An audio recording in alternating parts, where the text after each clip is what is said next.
Hi, my name is Sriharshit. I am studying in 5th class in Global Kids High School in Kametopu.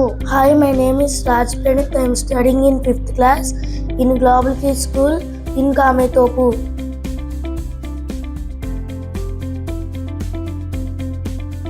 Today my science project is water purification. I have take 4 glasses, put into big rocks in 1 glass, small rocks, sand in 1 glass, charcoal in 1 glass, cotton in 1 glass. When we put the mud water into big rocks and coming to small rocks with sand and water coming to the coal, and finally we will pure water from the mud water.